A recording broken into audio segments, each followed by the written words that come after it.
할렐루야. 여러분 모두를 축복합니다. 1월 8일 둘째 주일 말씀 묵상입니다. 시편 128편을 묵상합니다. 먼저 기도하겠습니다. 영광을 우리 하나님께 드립니다. 온 마음으로 하나님을 사랑하며 예배합니다. 주의 보혈을 의지합니다. 우리의 모든 죄와 허물을 사하시옵소서. 주의 이름을 의지합니다. 우리의 소원하고 간구하는 모든 것들 가운데 하나님의 선하심과 인자하심으로 응답하여 주시기를 원합니다.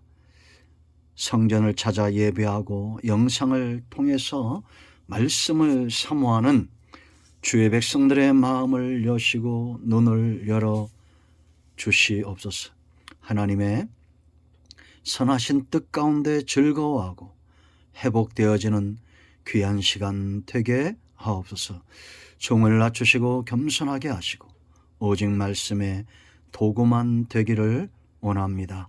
예수님의 이름으로 사모하며 기도합니다. 아멘. 자, 시편 128편을 보겠습니다.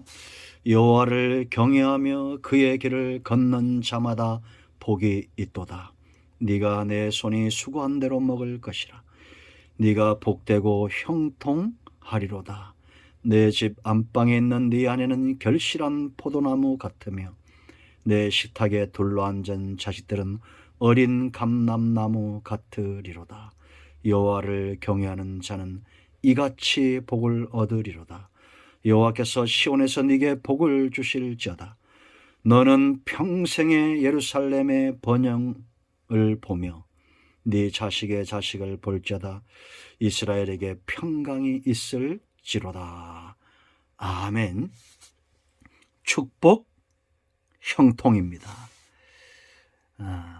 여러분, 우리 성도님들은 이 말을 오랫동안 해서 아주 습관이 되어 있죠. 성경이 말하는 복, 성도가 누리는 복, 하나님이 주실 수 있는, 하나님만 유일하게 주실 수 있는 복, 바로 형통입니다.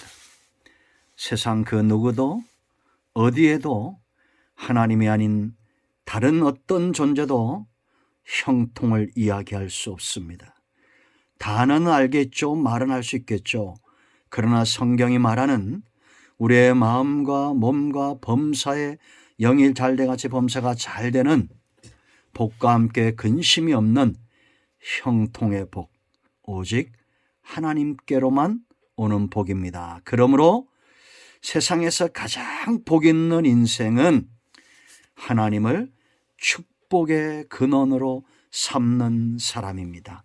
그들이 복이 있습니다. 그는 일생에 하나님과 동행할 것이며 주의 말씀이 그들에게 영양분이 될 것이고 시냇가에 심은 나무처럼 번성하고 나이가 들어도 늙어도 진액이 다하지 않으며 시절을 따라 결실하는 그런 복을 누리게 될 것입니다. 하나님께서 이 형통의 복을 주시는 이유가 있습니다.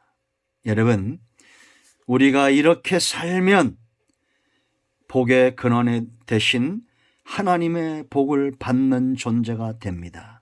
이제 128편을 보면 하나님이 복을 주실 수밖에 없는 네 가지 이유가 있습니다. 네 가지 장소가 있어요. 그 첫째는 뭐냐? 바로 하나님을 우선순위에 두고 있는 모든 삶의 환경과 장소들입니다. 하나님을 경외하는 사람, 그가 있는 곳이 바로 복된 곳이에요. 그러므로 저와 여러분은 하나님을 경외하는 자들과 하나 되어야 됩니다. 그들이 있는 곳에 함께하고, 여러분 보세요. 아브라함이 있는 곳에 복이 임하죠. 그런데 그의 조카는 아브라함을 떠남으로 망합니다. 그렇지 않습니까? 여러분 복받기 원하십니까? 그러면 롯과 같은 선택을 하지 마세요. 하나님을 경외하는 자, 하나님 우선순위의 삶을 살고 있는 자, 그들과 함께 해야 됩니다.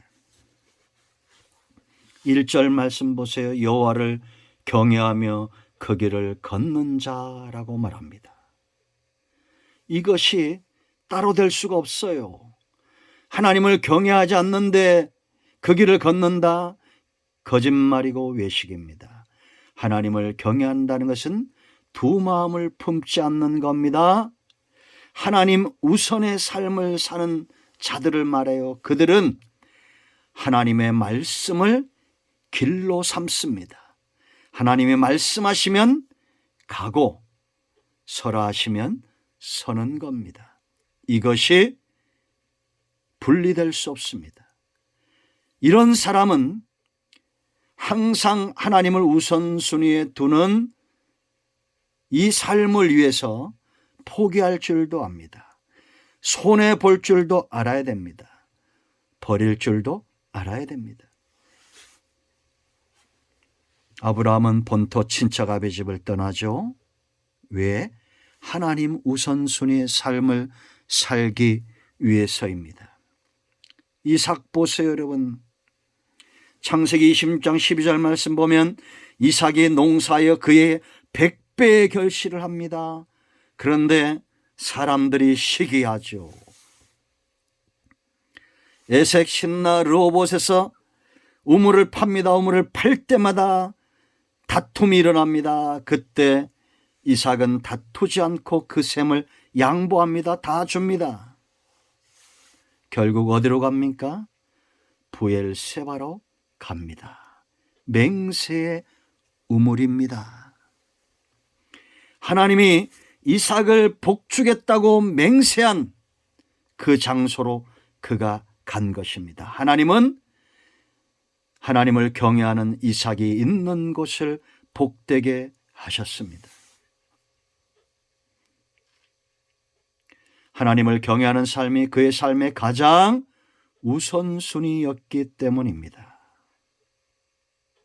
두 번째, 하나님이 복을 주시는 장소가 있어요. 이렇게 하나님을 경외하는 자들의 수고, 그들의 일터, 그들의 기업체, 그들이 일하는 모든 곳을 복되게 하시는데 바로 수고의 땀을 흘리는 곳입니다.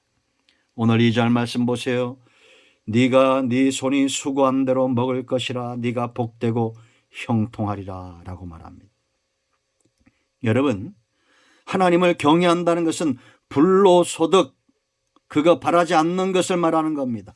더러운 일을 탐하지 않습니다. 재물보다 하나님을 더 우선순위에 두는 것을 말하는 겁니다. 돈의 노예가 아니라 하나님의 자녀로 사는 것을 말합니다. 복권 당첨된 사람들의 그 스토리가 하나같이 결말이 좋지 못한 것을 보죠. 복권이 당첨됩니다. 집을 바꿔요. 자동차를 바꿔요. 마중에는 남편을 바꾸고 아내를 바꾸더라고요. 웃을 수 없는 일이죠. 아침에 일찍 일어나며 수고의 땀을 흘리는 자들, 그런 자들이 하나님을 경외하는 자예요. 여러분, 우리가 창세기를 공부할 때 제가 말씀드렸습니다. 범죄한 아담과 하와가 사는 길은 수고의 땀을 흘리고 해산의 수고를 하는 것입니다. 열심히 노동하고 땀을 흘려서 마음을 죄악된 곳에 빼앗기지 않는 겁니다. 먹고 놀고 먹는 것이나 탐하고 그러다 보면 결국 세상으로 가버리는 겁니다. 하나님은 자기 택한 백성들을 보호하시는 분이에요. 그래서 수고의 땀을 흘리게 하죠. 사무엘하 11장 1절로 11절 보세요. 다윗의 군대가 암몬과의 전쟁이 일어납니다. 충성된 부하들이 나가서 이 전쟁에 참여하고 있을 때에 다윗은 참여하지 않고 왕궁 옥상을 거닐다가 죄에 빠지죠. 밧세바 사건입니다. 왕들이 전쟁에 나갈 때 그는 출전하지 않았어요. 하나님은 노력하는 자의 하나님이며 수고하는 자들의 삶에 심는 대로 거두게 하시는 분입니다. 요즘 보세요, 여러분. 얼마나 어려운 시기가 우리 앞에 와 있습니까?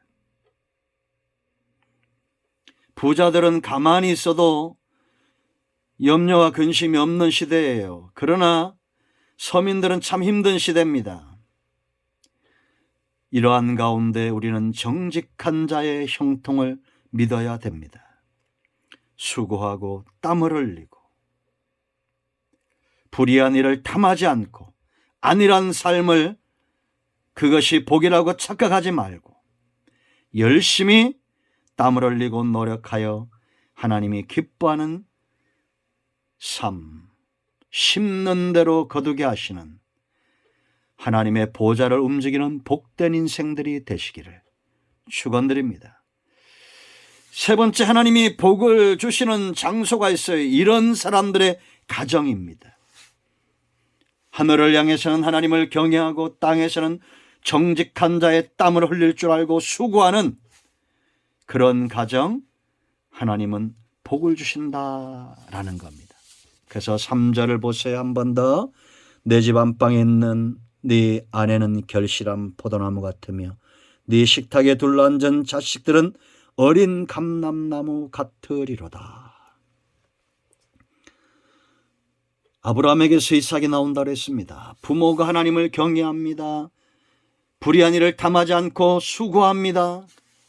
여러분, 하나님께서 아담과 하와를 창조하시고 그의 가정을 복되게 하셨다는 것을 기억하십시오. 노아의 가정이 복을 받고 아브라함의 가정이 복을 받고 이삭의 가정이 복을 받습니다. 가정은 하나님의 복이 임하는 통로입니다. 그러므로 가정 예배를 잘 들으시기 바랍니다. 가정 재단을 쌓아야 돼요. 본문에 하나님을 경외하는 가정이 안에는 결실한 포도나무, 이 포도나무는 풍요로움을 이야기합니다. 여러분, 가지마다 주렁주렁 열린 포도송이를 바라보면서 원망하거나 불평하거나 이건 잘못되었다고 말하지 않습니다. 풍요로움이 있어요. 풍성한 포도나무와 같습니다. 그러므로 가장들이여, 아내가 이런 넉넉하고 풍요로운 아내를 원하면 하나님을 경외하는 자가 먼저 되십시오. 어린 감람나무 희망입니다. 하나님의 꿈이에요. 이런 자녀가 전통에 가득한 자는 담대함이 있습니다. 그 가정이 복을 받습니다. 희망이 사라져 가고 있는 시대입니다. 하나님의 축복받는 가정이 되도록 여러분의 가정이 형통의 복의 통로가 되기를 축원드립니다. 내 손으로 자녀를 키우지 말고 하나님께 맡기십시오. 여러분의 가정을 하나님께 위탁하십시오. 반드시 복되게 하실 겁니다. 고넬료의 가정, 하나님을 경외하고 구제하고 기도하기를 힘썼던 이 가정이, 그와 함께 했던 모든 가정이 복을 받은 것처럼 저와 여러분의 가정이 하나님의 축복의 통로가 되기를 축원드립니다. 네 번째, 하나님이 복을 주시는 곳, 바로 이런 자들이 사모하는 시온입니다. 5절을 보세요. 여호와께서 시온에서 네게 복을 주실지어다. 너는 평생의 예루살렘의 번영을 보며. 할렐루야. 시온은 어떤 곳입니까? 하나님을 예배하는 성전, 하나님을 영화롭게 하는 예배의 산입니다. 경배의 장소요. 하나님을 경외한 자들은 이런 예배의 장소를 사모합니다. 여러분, 요한복음 2장 17절 보세요. 예수님은 성전을 사모함이 넘쳤다라고 기록하고 있습니다. 예수님이 성전에 왔을 때 우리는 어떤 일이 일어났는가를 알지요. 장사꾼들이 강도의 소굴을 만들고 있었습니다. 성전 재물을 돈 받고 팔고 성전세를 바꾸고 예수님이 채찍을 만들어 그들을 내쫓죠. 우리는 어떤 목적으로 성전을 찾고 있는지 진단해야 됩니다. 주의 전을 사모하고 예배를 사모하고 하나님을 사모하는 자 형통하게 될 것입니다. 시편 92편 13절에 의인이 누구라고 말합니까? 의인, 하나님의 복을 받은 사람, 믿음에 서 있는 사람, 하나님이 그 믿음을 보시고 의인으로 인정하는 사람, 바로 여호와의 집에 심겨진 자들, 하나님의 뜰에서 번성하는 자들입니다.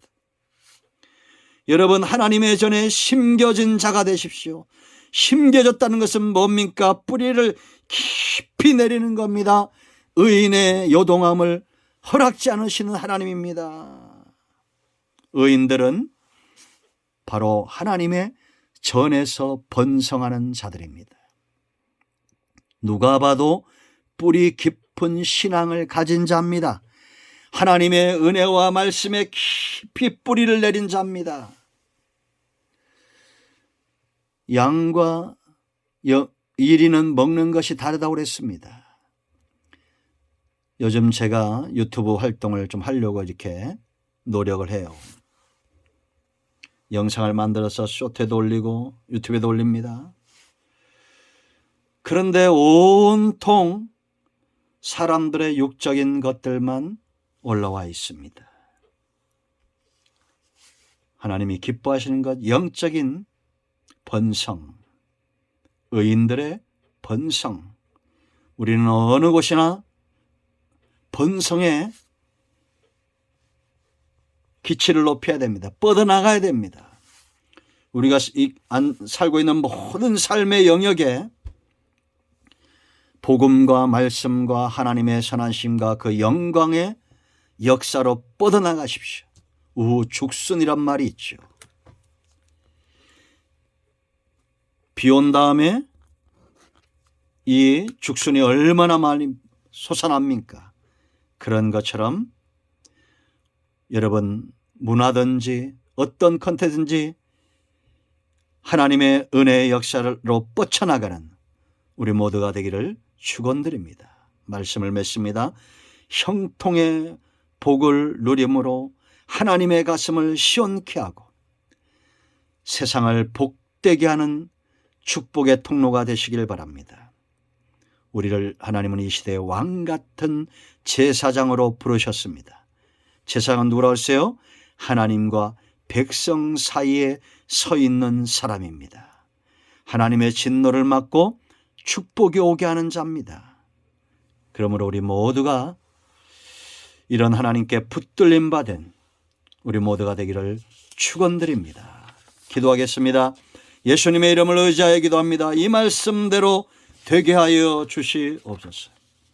우리 가운데 마음이 상한 자, 병든 자 치유하시고 회복시켜 주시기를 원합니다.